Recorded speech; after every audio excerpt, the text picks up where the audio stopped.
السلام علیکم عزیز طلباء و طالبات، سر عبدالستار خان اس یوٹیوب چینل میں آپ تمام کا استقبال ہے۔ 10th گیس پیپر 2023 جغرافی S S C board solved exam paper question answer, یہ دوسرا پیپر ہے۔ اس سے پہلے پہلا لوڈ کر چکے ہیں۔ پہلا سوال ہے، صحیح متبادل چن کر بیانات کو مکمل کیجیے۔ پہلا سوال ہے، برازیل کا زیادہ تر زمینی حصہ ڈیش ہے۔ دوسرا، بھارت اور برازیل دونوں ملکوں کی معیشت ڈیش قسم کی ہے۔ تیسرا ہے، اراولی پہاڑ کے دامن میں ڈیش کی سطح مرتفع ہے۔ چوتھا ہے، صحیح گروہ پہچانیے۔ بھارت کے جنوب سے شمال کی طرف جاتے ہوئے بالترتیب درج ذیل سطح مرتفع پائی جاتی ہے۔ پہلے کا جواب ہے، برازیل کا زیادہ تر زمینی حصہ بلند زمین کا ہے۔ دوسرا، بھارت اور برازیل دونوں ملکوں کی معیشت ترقی پذیر قسم کی معیشت ہے۔ تیسرا، اراولی پہاڑ کے دامن میں مالوا کی سطح مرتفع ہے۔ چوتھا، بھارت کے جنوب سے شمال کی طرف جاتے ہوئے بالترتیب کرناٹک، مہاراشٹر اور بندیل کھنڈ کی سطح مرتفع ملتی ہے۔ سوال نمبر 2 ہے، جوڑیاں لگائیے۔ سدا بہار جنگلات، دریائے نرمدا کی وادیاں، ٹرانس امیزون راستہ، ساؤ پاولو کی اطراف کا علاقہ۔ اس کے صحیح جواب ہے، سدا بہار جنگلات، دریائے امیزون کی وادیاں، دریائے نرمدا کی وادیاں، مرکوز بستی، ٹرانس امیزون راستہ، برازیل کا اہم سڑک کا راستہ، ساؤ پاولو کے اطراف کا علاقہ، کافی کی پیداوار۔ سوال نمبر 3 ہے، ذیل کے ہر سوال کا جواب ایک جملے میں لکھیے۔ پہلا ہے، برازیل میں سائے بارہ کا علاقہ کہاں پایا جاتا ہے؟ اس کا جواب ہے، برازیل میں سائے بارہ کا علاقہ بلند زمین کے شمال مشرقی حصے میں پایا جاتا ہے۔ دوسرا، برازیل سے کون سا اہم عرض البلد گزرتا ہے؟ اس کا صحیح جواب ہے، برازیل سے اہم عرض البلد خط استوا گزرتا ہے۔ تیسرا ہے، بھارت میں کن ہواؤں سے بارش ہوتی ہے؟ اس کا جواب ہے، بھارت میں جنوب مغربی مانسونی ہواؤں سے بارش ہوتی ہے۔ چوتھا ہے، بھارت عالمی معیار وقت سے کتنے گھنٹے آگے ہے؟ اس کا صحیح جواب ہے، بھارت عالمی معیار وقت سے 5 گھنٹے 30 منٹ آگے ہے۔ پانچواں ہے، دنیا میں سب سے بڑا ڈیلٹا علاقہ کہاں ہے؟ اس کا جواب ہے، دنیا میں سب سے بڑا ڈیلٹا علاقہ بھارت کا سندر بن ہے۔ سوال نمبر 4 کا الف ہے، نقشے میں درج ذیل کی نشاندہی کیجیے، ان کے نام لکھیے اور اشاریہ تیار کیجیے۔ پہلا ہے برازیلیا، دوسرا دریائے امیزون کی وادیاں، تیسرا میناز بندرگاہ، چوتھا عمودی چٹان، پانچواں برازیل کا ماہی گیری کا بہترین علاقہ، چھٹا گھنی انسانی آبادی کا علاقہ۔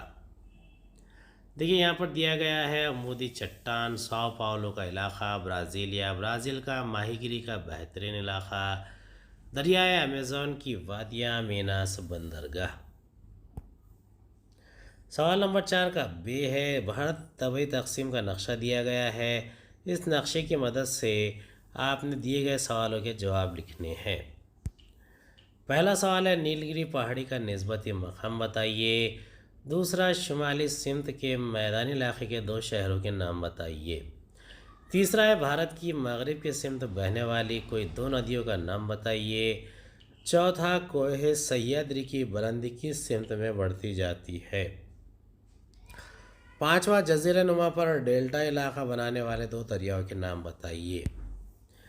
پہلے کا جواب ہے، مغربی گھاٹ اور مشرقی گھاٹ جس مقام پر ایک دوسرے میں ضم ہو جاتے ہیں وہاں نیل گری پہاڑ واقع ہے۔ دوسرا، شمال کی جانب کے میدانی علاقے کے 2 شہر لکھنؤ اور پٹنہ ہیں۔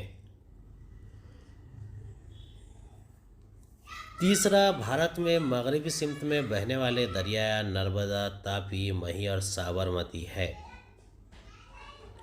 چوتھا، کوہ سہیادری کی بلندی جنوب کی جانب بڑھتی جاتی ہے۔ پانچواں، جزیرہ نما پر ڈیلٹا علاقہ تیار کرنے والے 2 دریا کرشنا اور گوداوری ہے۔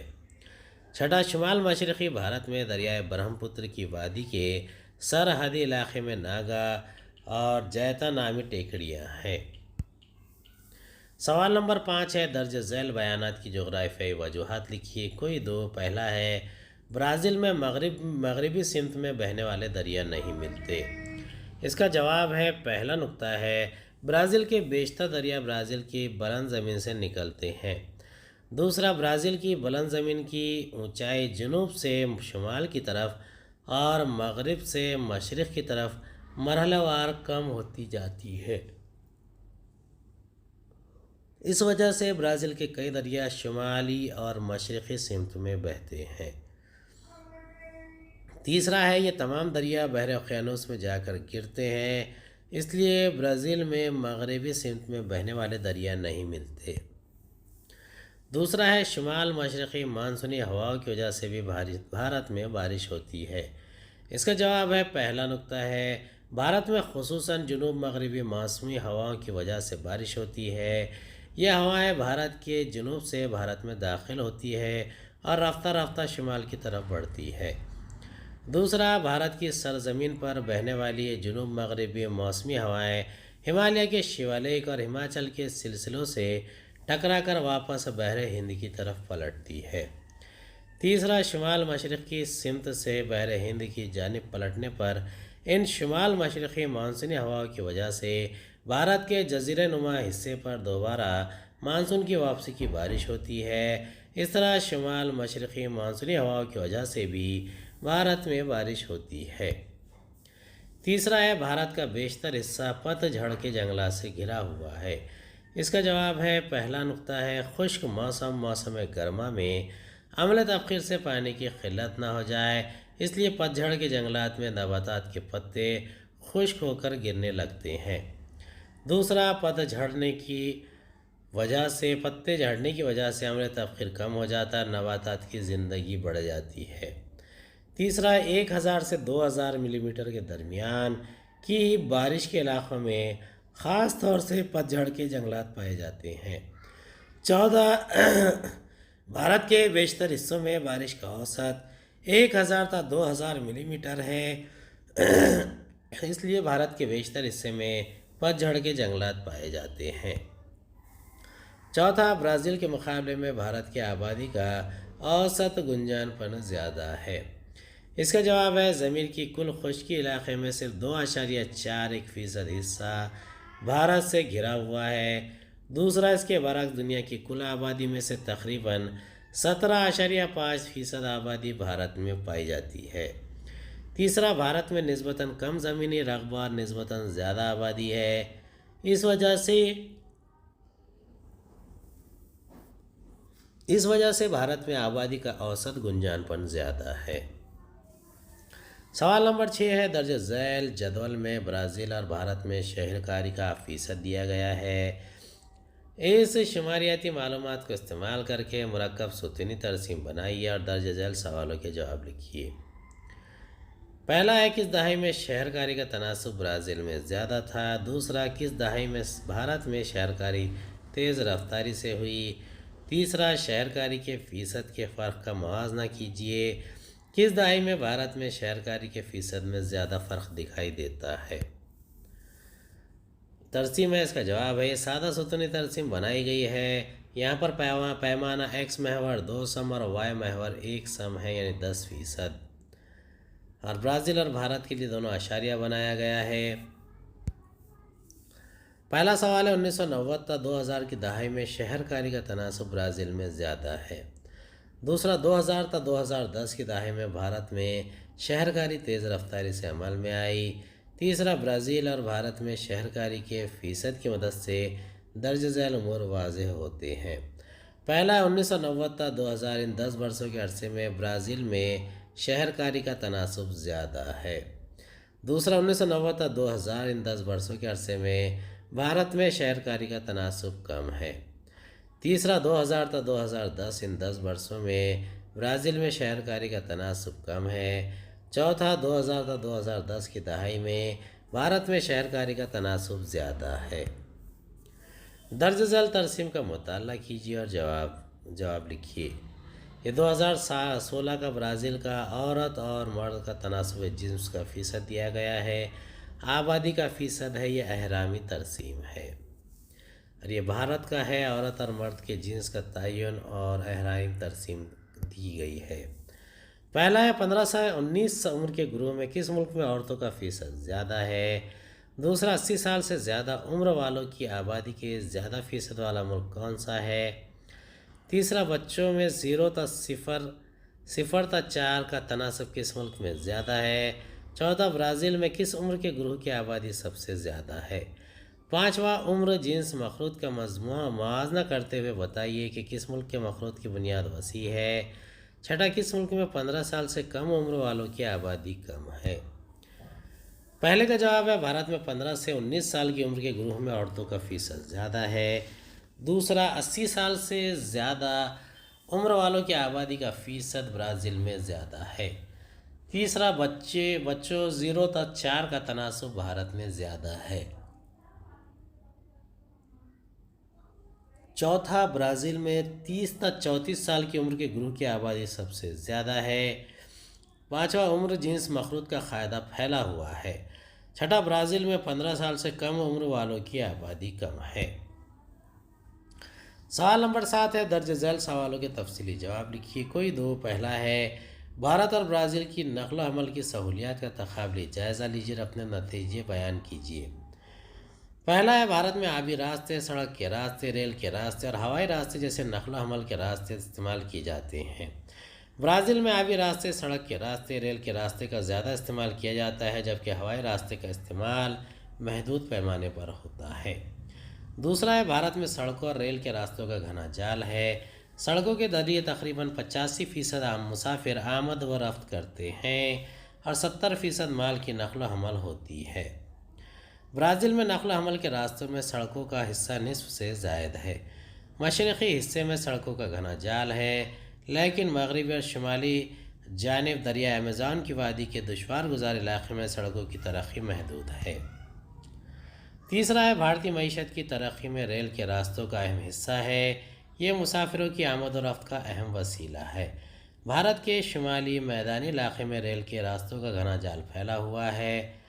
برازیل میں ریل کے راستوں کی محدود ترقی ہوئی ہے اور آمد و رفت کا یہ راستہ سستا ہے۔ ریل کے راستوں کا سفر مقررہ شہروں کے درمیان استعمال تک محدود ہے۔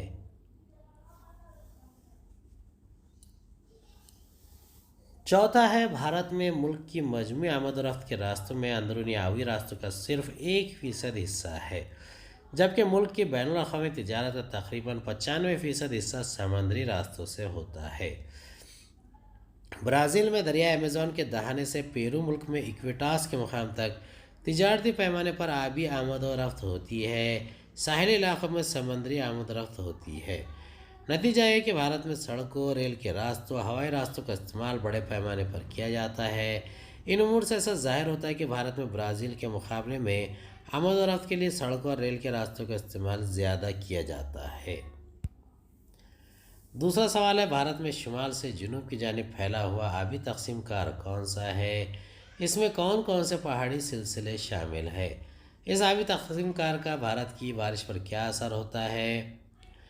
اس کا جواب ہے، پہلا نقطہ ہے، کوہ ہمالیہ، کوہ اراولی، کوہ وندھیہ، مغربی گھاٹ، ستپوڑا وغیرہ بھارت کے اہم آبی تقسیم کار ہیں۔ دوسرا ہے، مثلاً مغربی گھاٹ بحر عرب اور بحر بنگال سے ملنے والے دو آبی نظام کو تقسیم کرتا ہے۔ تیسرا ہے، مثلاً وندھیہ پہاڑ نرمدا اور گنگا دریاؤں کے وادیوں کا آبی تقسیم کار ہے۔ چوتھا ہے، کوہ ہمالیہ، ہمالیہ کے دریاؤں اور ہمالیہ کے پار کے دریاؤں کو تقسیم کرتا ہے۔ پانچواں، ہمالیہ کی وجہ سے شمال سے آنے والی سرد ہوائیں رک جاتی ہیں۔ اسی طرح شمال مشرقی موسمی ہوائیں ہمالیہ کے شیوالک اور ہماچل سلسلوں سے واپس لوٹتی ہے۔ پنجاب کا میدانی علاقہ اور راجستھان کے تھار ریگستان میں گرم آب و ہوا کی وجہ سے موسم گرما میں کم دباؤ کا پٹا تیار ہو جاتا ہے۔ اس وجہ سے بحر ہند کے زیادہ دباؤ کے پٹے سے بھارت کے خشکی کے علاقے کی جانب ہوائیں بہتی ہیں اور ان ہواؤں کی وجہ سے بھارت میں بارش ہوتی ہے۔ چھٹا ہے، مغربی گھاٹ کی رکاوٹ کی وجہ سے بارش ساحلی علاقوں میں زیادہ ہوتی ہے۔ یہ ہوائیں کوہ اراولی کے متوازی بہتی ہے، اس وجہ سے گجرات اور راجستھان کے علاقوں میں بارش کم ہوتی ہے۔ اس طرح دیکھیں تو ان آبی تقسیم کاروں کا بھارت کی بارش پر اثر ہوتا ہے۔ تیسرا ہے، بھارت اور برازیل کے جنگلوں اور جنگلی جانور اور قدرتی نباتات کے باہمی تعلق کو مثالوں کے ساتھ واضح کیجیے۔ اس کا جواب ہے، پہلا نقطہ ہے، قدرتی نباتات سبزی خور جانوروں اور پرندوں کی خوراک ہیں اور سبزی خور جانور گوشت خور جانوروں کی خوراک ہے۔ دوسرا ہے، خاص قسم کی قدرتی غذا کے حامل نباتات جن علاقوں میں پائے جاتے ہیں وہاں سبزی خور جانوروں اور پرندے بڑی تعداد میں پائے جاتے ہیں۔ یہی وجہ ہے کہ ایسے علاقوں میں گوشت خور جانور بھی کثیر تعداد میں پائے جاتے ہیں۔ تیسرا ہے مثلاً برازیل کے گھاس کے خطوں میں گھاس چرنے والے مختلف انواع کے ہرن پائے جاتے ہیں۔ ان ہرنوں کا شکار کرنے والے چیتے بھی یہاں بڑی تعداد میں پائے جاتے ہیں۔ چوتھا ہے مثلاً بھارت کے گھاس کے خطوں میں مختلف اقسام کے کیڑے مکوڑے پائے جاتے ہیں اور ان کیڑوں کو خوراک بنانے والے مال ڈوگ بھی زیادہ یہاں پائے جاتے ہیں۔ پانچواں ہے عموماً جس علاقے میں قدرتی نباتات بڑے پیمانے پر پائے جاتے ہیں وہاں جنگلی جانور اور پرندے بھی بڑی تعداد میں پائے جاتے ہیں۔ مثلاً برازیل کے خطستہ کے قریب کے علاقوں میں مختلف اقسام کے نباتات پائی جاتی ہیں۔ اس کے نتیجے میں ان علاقوں میں مختلف انواع کے جانور اور پرندے پائے جاتے ہیں۔ ساتوں جن علاقوں میں قدرتی نباتات کا تناسب کم ہوتا ہے وہاں جنگلی جانور اور پرندے بھی نسبتاً محدود تعداد میں پائے جاتے ہیں۔ آٹھواں ہے مثلاً بھارت کے ریگستانی علاقوں میں نباتات کا تناسب محدود ہوتا ہے۔ اس کے نتیجے میں ان علاقوں میں محدود پیمانے پر جانوروں اور پرندوں کی اقسام پائی جاتی ہے۔ چوتھا سوال ہے بھارت اور برازیل کے دو سیاحتی مقامات کا انتخاب کیجیے۔